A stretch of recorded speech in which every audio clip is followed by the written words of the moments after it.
Reka tubasuhuze bakunze b'ikiganiro ubuzima buzima abaherereye amajyaruguru, amajyepfo, iburasirazuba ndetse n'iburengerazuba bw'isi. Mwese mwumva ururimi rw'ikinyarwanda, tubahaye ikaze mu kiganiro cyo kuri uyu munsi. Mushobora kwibaza kuri uyu munsi mbese turihe? Kuri uyu munsi turi ku bitaro bya MBC, aho twagiye kubarebera muganga w'inzobere mu bijyanye no kuvura indwara zifata imyanya y'ibanga y'abagabo ndetse n'umuyoboro w'inkari. Nitwa Dr. NZEYIMANA Innocent, nkaba ndi umuganga w'inzobere mu kuvura no kubaga indwara zifata inzira z'inkari ndetse n'izifata imyanya ndangagitsina y'abagabo. Mu byo twitaho kandi harimo n'ibibazo bijyanye n'imyororokere ku bagabo ndetse n'ibibazo byerekeranye n'imibonano mpuzabitsina. Murakoze cyane. Bakunze b'ikiganiro ubuzima buzima, tubibutse ko mushobora no kujya kuri YouTube channel yacu Ubuzima Buzima TV, baba baracikanywe n'ibiganiro byinshi bitandukanye by'ubuzima hamwe n'inzobere nyinshi zitandukanye mu by'ubuzima. Kuri televiziyo dukorana nazo, mukajya kuri YouTube channel yacu ariyo Ubuzima Buzima TV, mugakora subscribe, mugakora like, share, mukabisangiza n'abandi, bityo bakarushaho gusobanukirwa byinshi byerekeranye n'ubuzima bwabo bwa buri munsi. Kuko burya uko umenya agaciro k'ikintu ni kumenya n'uburyo ushobora kubungabunga icyo kintu. Rero tutisimbye mu magambo, ku murava n'ubwitange Dr. agira mu guharanira icyatuma abamugana bagira ubuzima buzima, kuri uyu munsi tubafitiye insanganyamatsiko igira iti mbese umuntu ufite ibya rimwe ashobora kubyara ibitsina byombi. Umuntu aramutse ikintu abantu benshi bakunda kwibaza akavuga ati intanga zabaye amazi ntago zigitera inda, nabyo Dr. akaza kudufasha kubibasobanurira, akaba ariyo mpamvu twamwiyambaje. Rero mu nyungu z'abadukurikiye mu kiganiro ubuzima buzima, mbere yuko dutangira insanganyamatsiko nyirizina, twagira ngo dusabe Dr. ku murava n'ubwitange agira mu guharanira icyatuma abamugana bagira ubuzima buzima, asobanura abakunzi b'ikiganiro ubuzima buzima muri rusange ibya mbere yo kugana ku insanganyamatsiko tugiye gukoraho k'uyu munsi. Murakoze cyane. Ni ngombwa cyane kubanza gusobanukirwa icyo ari cyo, cyane ko ari urugingo rugira uruhare cyane mu bijyanye n'imyororokere. Niba tuza kuvuga ku bijyanye no kubyara, ni ngombwa cyane ko abantu bumva ibya icyo ari cyo.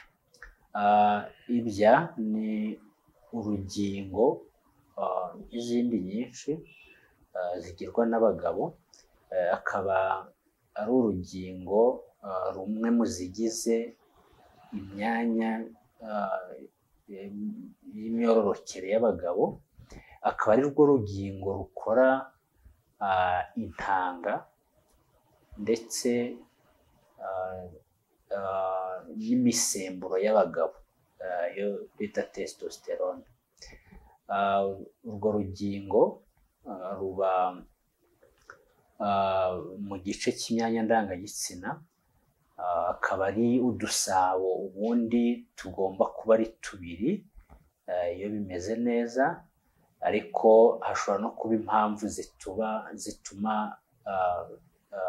umuntu agira ibya rimwe, wenda turaza kuzigarukaho. Ariko ubundi mu bisanzwe umuntu agomba kugira amabya abiri, ari ahabugenewe, kuko iyo atari ahabugenewe nabyo bigira ibibazo biteza.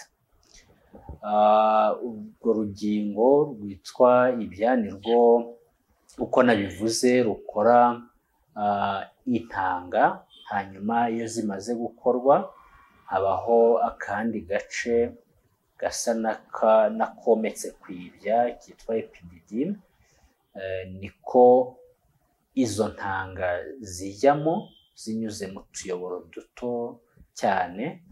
Aho muri epididime niho intanga zikurira ku buryo zibasha kugenda mu mazi ariyo masohoro, kuko izikiva mu mabuye ako kanya ntabwo ziba zibasha gutera inda, hari ubushobozi ziba zitaragira. Aho rero muri epididime niho zikurira zikaba ziteguye kuba zatera inda. Iyo mu gihe cyo gutera akabariro umuntu asohoye intanga naho ziva zikanyura mu nzira zazo zigahura n'amasohoro ava mu dusabo tw'amasohoro, hanyuma zigasohoka zinyuze mu nzira z'inkari zikajya aho zigomba kujya. Murakoze, numva uko nasobanura. Murakoze cyane dogiteri gusobanura abakunzi b'ikiganiro ubuzima buzima ibya nyirizina ndetse n'uburyo amasohoro aho abikwa n'uburyo bishobora kugenda kugira ngo yenda habashe kubaho gutera inda.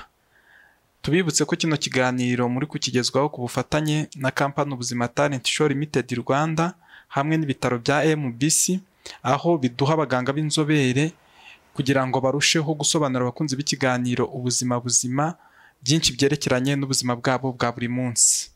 Bakunzi b'ikiganiro ubuzima buzima, mwaye muzi ko ari twebwe channel ya mbere muri channel zigenga, ariko hari indi channel nanone izajya ikora ibintu bijyanye n'iby'ubuzima kuri internet, cyo ntago izajya inyura kuri televiziyo, ikaba yitwa Menya Ubuzima.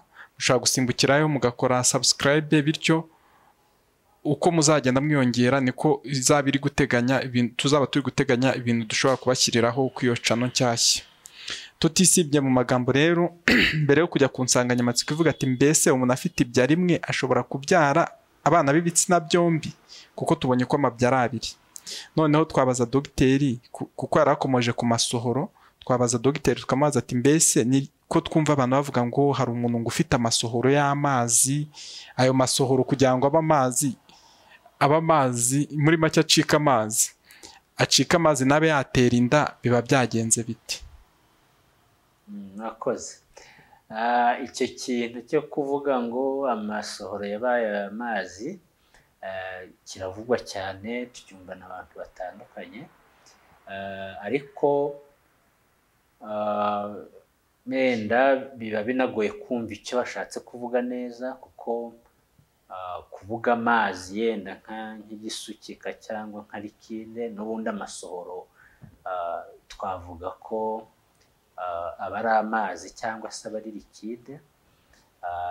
Icyo ni kimwe abantu bakwiye kumva, ariko ubundi amasohoro agira uburyo abafasha cyangwa se aba arenduka. Ubwo rero kuvuga ngo amasohoro yabaye amazi bisaba kumva neza icyo umuntu ashatse kuvuga. Ashobora kuba bivuga yenda ko atarenduka, ibyo bishobora kugira icyo bivuze mu bijyanye no gutera inda, kuko hari ugufata cyangwa se viscosité ibikenewe kugira ngo icyo gikorwa kigende neza, kugira ngo kuko ayo masohoro niyo intanga zigendamo. Iyo uko gufata gukabije cyane bishobora kugira ikibazo biteza. Iyo nabwo yoroshye cyane nabwo bishobora kugira ikibazo biteza.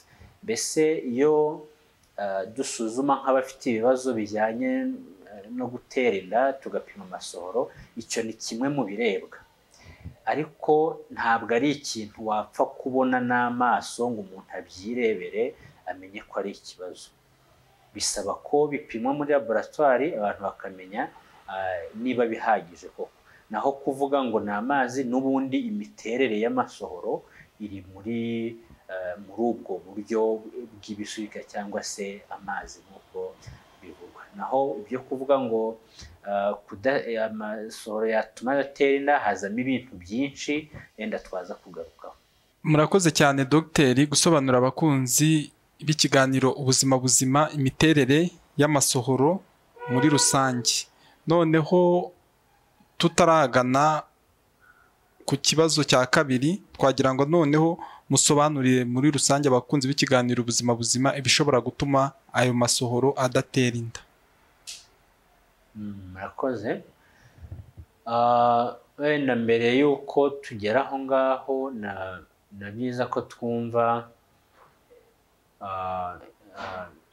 n'impamvu ishobora gutuma umuntu agira ibya rimwe, wenda nabijyanisha,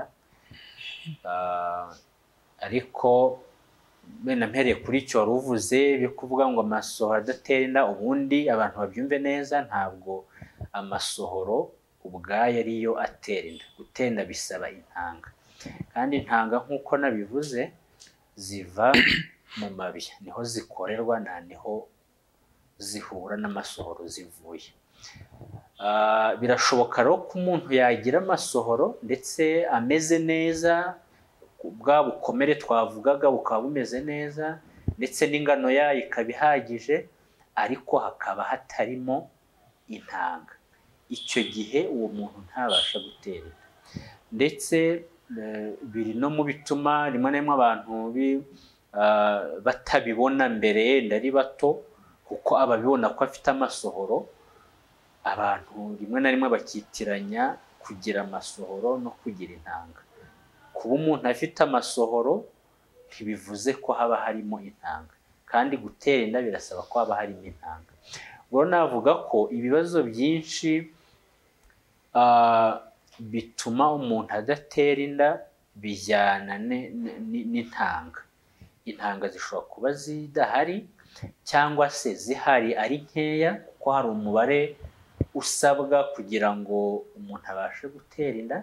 Iyi ntanga ari nke cyane umuntu abasha kudatera inda, cyangwa se zikaba zinahari ariko zifite ubusembwa butandukanye.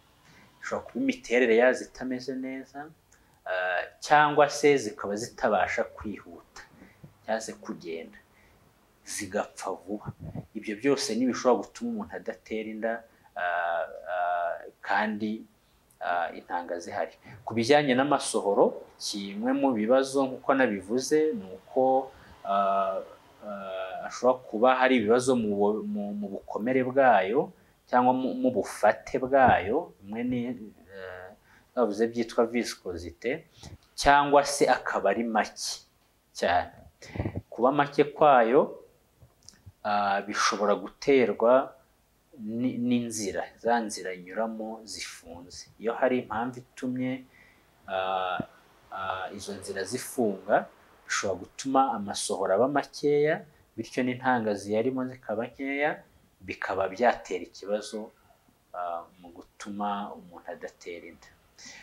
Hanyuma ku bijyanye n'ibyatuma umuntu agira ibya rimwe, bituganisha ku nsanganyamatsiko ya nyayo, umuntu ashobora kugira ibya rimwe kubera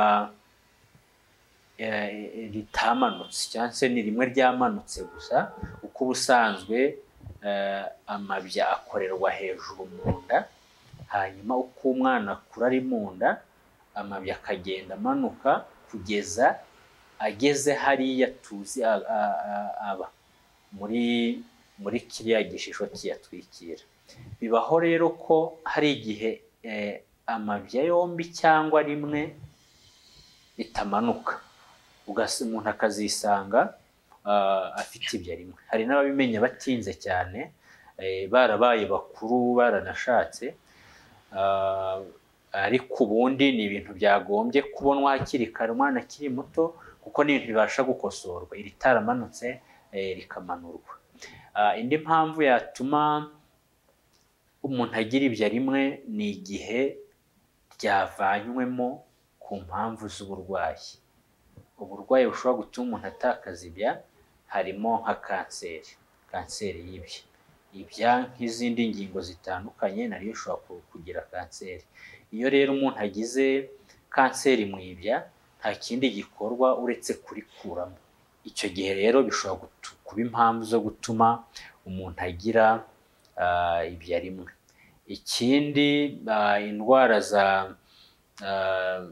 infection zitandukanye zishobora kwangiriza ibya, iyo ryangiritse cyane nabyo bishobora gutuma rivanwamo. Ikindi ni uko hashobora no kubaho gukomereka, hakagira impanuka mu biriya bice ibyo riherereyemo, bikaba byatuma ibyo ritakara ricika rikavaho, cyangwa se rikangirika ku buryo ritabasha gusanwa. Icyo gihe nabwo kwa muganga rishobora kuvanwamo, hanyuma umuntu akaba yaritakaza. Hari ibibaho byitwa kwizinga kw'ibye, biba cyane cyane ku bakiri batoya bageze mu myaka y'ubugimbi. Iyo ni indwara ituma ibyo byizinga, iyo bitavuwe mu masaha yagenwe mbere y'amasaha 6 haba hari ibyago y'uko ibyo ripfa. Icyo gihe nabwo ribasha gukurwamo, umuntu agasigarana ibyo rimwe, cyangwa se ritakurwamo rikagenda riyonga. Ibyo ni ngombwa ko mbigarukaho, kuko ni na ngombwa ko abantu bamenya ko ari ikibazo kugira ngo bajye babyivuza hakiri kare. Icya nyuma navuga gishobora gutuma umuntu agira ibyo rimwe, ni uko binashoboka ko rigenda rinayonga buhoro buhoro rikazagera aho rigashira, nta mpamvu ifatika cyangwa se igaragara abantu babasha kumenya ihabaye. Ibyo nabyo birashoboka. Muri make izo nizo mpamvu navuga zatuma umuntu agira. Kuko abenshi bazi ko kuva umuntu afite amabya abiri, rimwe ririmo intanga z'abakobwa, irindi ririmo intanga z'abahungu. Mbese umuntu ufite ibya rimwe ashobora kubyara ibitsina byombi? Igisubizo ni yego, abasha kubibyara. Uko bivuze, hari abibwira ko umuntu ufite ibya rimwe abyara igitsina kimwe, ariko ntabwo ariko bimeze, kuko ntabwo hari ibya riba ryaragenewe gukora intanga z'igitsina gore ngo irindi rikore intanga z'igitsina gabo. Ni ukuvuga ziba zivanze, ku buryo niba umuntu asohoye intanga haba havanzemo izitandukanye, zirimo uturemangingo twitwa chromosome dushobora gutanga igitsina gore n'udushobora gutanga igitsina gabo. Ikibaho ni uko mu gihe zinjira zijya guhura n'intanga ngore, imwe muri izo nyinshi, nubwo aba ari ebyiri gusa, bari nyinshi cyane nk'uko nabivuze, n'umubare w'intanga umuntu yasohoye ugira uruhare mu kuba umuntu yatenda cyangwa atayitera. Mu by'ukuri ubundi zagombye kuba ziri hejuru ya miliyoni 15 muri mililitiro imwe y'amasohoro, ariko ntibivuge ngo izo zose zihura n'intanga ngore. Imwe gusa niyo yinjira igahura n'intanga ngore, bigakora urusoro ruzavamo umwana. Bitewe rero n'iyinjiye iyo ariyo n'uturemangingo ifite, niba ari iyibyara umuhungu, ubwo hazavuka umuhungu, niba ari ibyara umukobwa, nuko bizagenda. Mu by'ukuri rero ntabwo kugira ibya rimwe bituma umuntu abyara igitsina kimwe. Nubwo byabaho, ntabwo byaba bitewe n'iyo mpamvu. Ni nk'uko hari abayafite yombi, ariko usanga bafite abana babyaye ari igitsina kimwe gusa. Murakoze cyane Dogiteri gusobanura abakunzi b'ikiganiro ubuzima buzima no kubamara impungenge muri rusange yuko umuntu ufite ibya rimwe ashobora kubyara ibitsina byombi. Tushobora kwibaza tukavuga ati mbese tuzi ko umuntu aba afite amabya abiri, umuntu yahuye n'ikibazo rimwe rivamo, rivuyemo asigarana irindi. Mbese ni nk'izihe ngaruka ashobora guhura nazo umuntu ufite ibya rimwe? Icya mbere, bitewe n'impamvu yatumye aritakaza, ashobora kugira ibyago byo kutabyara bitewe n'impamvu. Ntabwo bivuze umuntu wese ufite ibya rimwe ntabwo abyara, ahubwo bitewe n'impamvu yatumye ritakara, ashobora kuba afite ibyago byo kutabyara. Niba tuvuga ari impamvu y'uko ritamanutse, birazwi neza ko baba bafite ibyago byo kutabyara ugereranije n'abafite yombi. Bivuze ngo bose bafite ritamanutse ntibazabyara, ariko baba bafite ibyago by'uko bashobora kutabyara.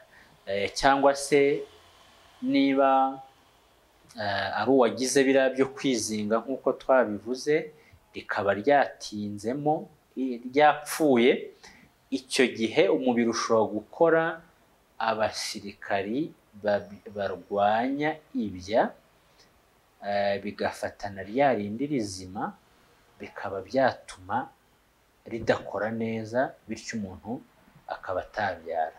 Ikindi, niba ari uwagize kanseri, iryo rindi naryo rishobora kuyigira yasigaye, cyangwa se mu kuvura ya kanseri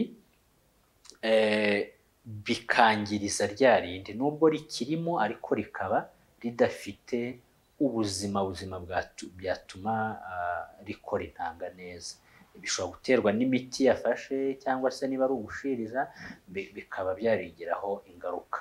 Iyo rero ni ingaruka ya mbere, kuba umuntu atabyara.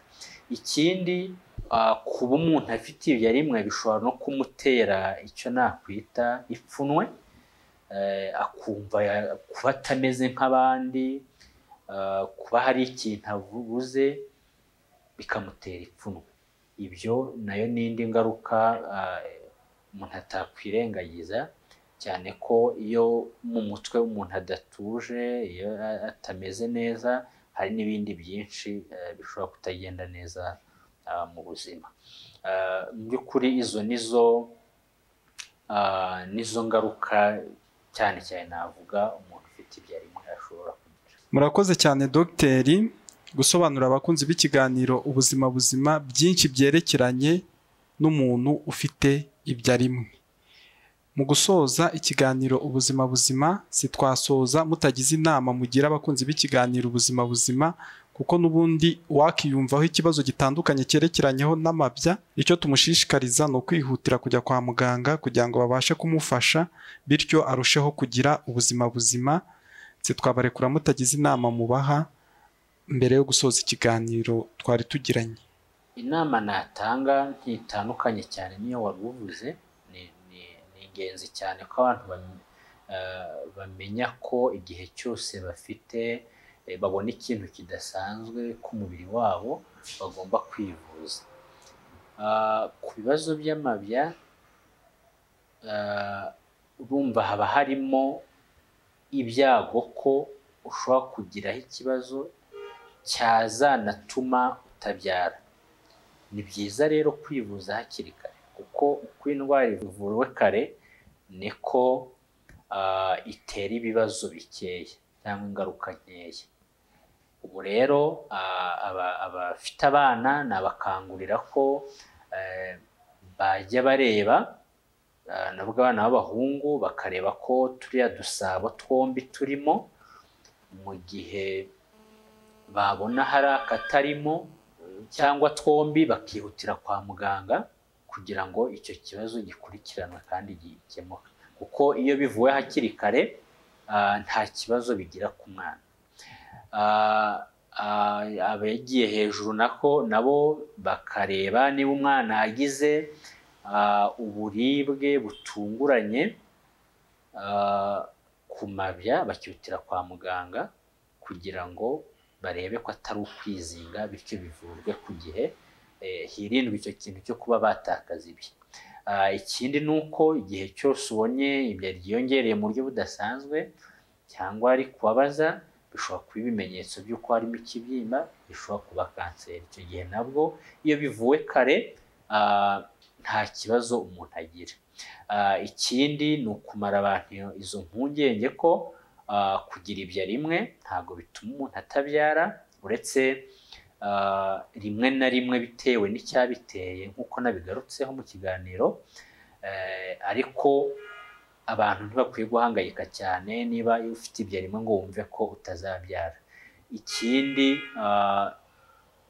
nuko kubyara ukumva ko binashoboka kubyara ibitsina byombi. Ntabwo rwose bivuze ko kugira ibya rimwe bivuze kubyara igitsina kimwe. Ndumva ariyo nama natanga, ubundi nkabashimira cyane kubw'uyu mwanya muba mwatanze kugira ngo duhugure abantu ku bijyanye n'ubuzima bwabo n'imiterere yabo, bibafashe kumenya igihe bagize ibibazo n'uburyo bikemuka. Ndabashimiye cyane. Tugana ku musozo w'ikiganiro cyo kuri uyu munsi, twabura gushimira ku murava n'ubwitange Dr. Nzeyimana agira mu guharanira icyatuma abamugana barushaho kugira ubuzima buzima.